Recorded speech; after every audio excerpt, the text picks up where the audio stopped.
So just as the video was paused, I took a bit of time to change around some of these layers.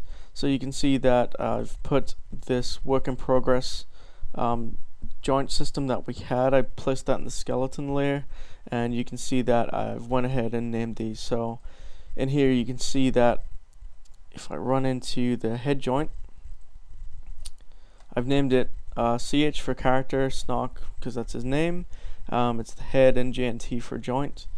And even though Max calls them bones, I like to call them joints. It's just a weird quirky thing in a naming convention, so don't worry about it.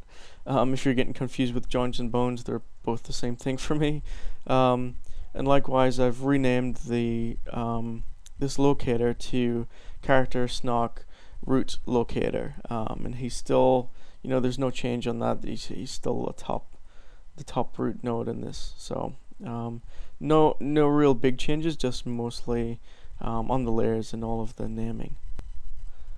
So from this point on, you know, this is ready to go. If you just wanted to go in and do a basic rig and start animating on this, if you were to grab this stuff and start rotating, you know, you can get a good swim cycle out of this anyway, so that should be fine. So what we'll do, because this can go straight to a game engine and can be rendered as well, we'll start thinking about the skinning process of this. So let's have a look in here and start rotating the head. You'll notice what I've done is I've selected and linked both of the eyes, and I've just linked them to the head joint so that these come along for free.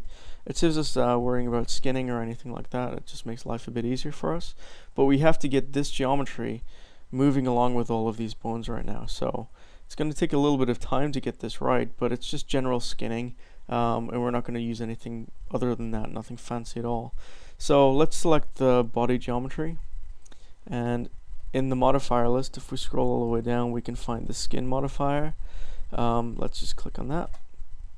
And from there, the first thing that we need to do in this rollout is scroll down a little bit, find the bones, and just add some bones in here. So let's click add, and you can see that we've got everything in the scene. So let's just grab everything except the geometry. So we don't want anything with underscore geo. It makes life really easy to see. So let's grab the joint and shift and click. Let's get all of these in there. So I want that root locator. I don't want anything that's got end in it though. I really don't want to skin anything that's got an end in it. So you can see that spine 0 end. I don't want that. So to get rid of it, hold down control and just click on there. So we've got another end here.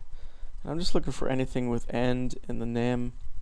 And you know, once you've got your own, if you're using your own naming convention, should be pretty simple to find. If you're using mine, it might take a bit of time to get it, but once you do, you know, you'll find that end stuff pretty simple. So there's not many joints in here, which is pretty nice. It means that it's not going to take too long for us to skin this up. So I'm just going to click select on that, and you can see that all of these have been added in. And if we start now going in here and just let's grab this head joint and we rotate it, you can see that there, you know, it's coming along for free. It's not looking great, but we do have some motion in there, so the skin is now attached, which is great. You know, we're starting already to get some, you know, we could probably hand this off. It's not going to look great at all, but the animator can get an idea of, you know, hey, this is the control I've got. This is vaguely what it's going to look like.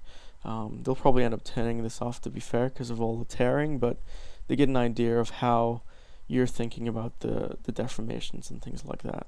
So it's pretty cool just to do a quick little test like that, and we can see exactly where we're at with the rig, and actually if the bone placements are any good. So if this isn't any good, you know, this is going to look pretty bad. Right now it does, but I can see it's just sort of the influence off there. It's not really too bad at all. So let's continue with this and we can get to skinning this properly. And the first thing I like to do is really get rid of what the computer's just done for us. It seems a bit of a redundant step, but I like to really specify exactly what I'm going to be skinning, what influences what. So what bone influences what piece of geometry, what bit of geometry. So in the options here, let's go to edit envelopes.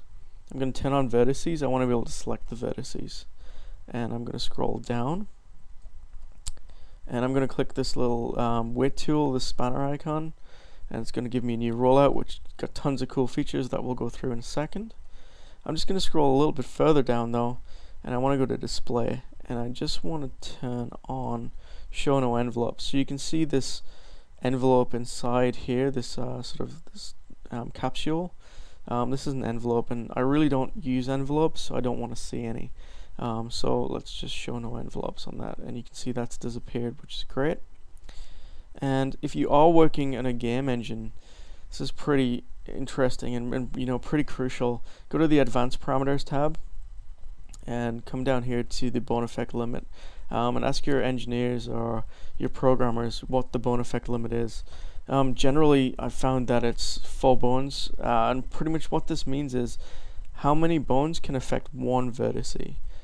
So right now it's 20. This is going to be fine. I'm not taking this through to a game engine, and to be honest, I don't think there's 20 bones in there to be able to affect one vertice anyway.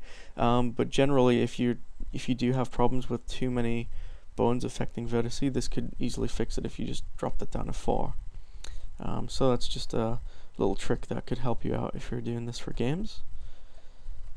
Alright, so with that said, let's grab the root locator, and I really want to just blitz this. I want to blitz this full thing at 100% onto the root locator. So let's grab all of these vertices and hit number 1 in this weight tool, and that's going to 100% affect everything just to the root locator. Alright, with that done, another cool trick actually is to come all the way back down here, unfortunately, back to advanced, and remove 0 weight. So if any bone has a 0 weight, like this guy here, so we can see that the tail bottom joint has a 0 weight, we can just click remove 0 weight, and that'll be removed. And that's sort of, it doesn't really affect too much. It starts to affect it when you start panning weights, which we'll do in a bit, but once you do that, it means that anything with a 0 weight can actually affect that vertice. Right now, all of these vertices are 100% to the root, and if we started panning anything, nothing would actually happen because 100% of this is to the root only. It's to nothing else.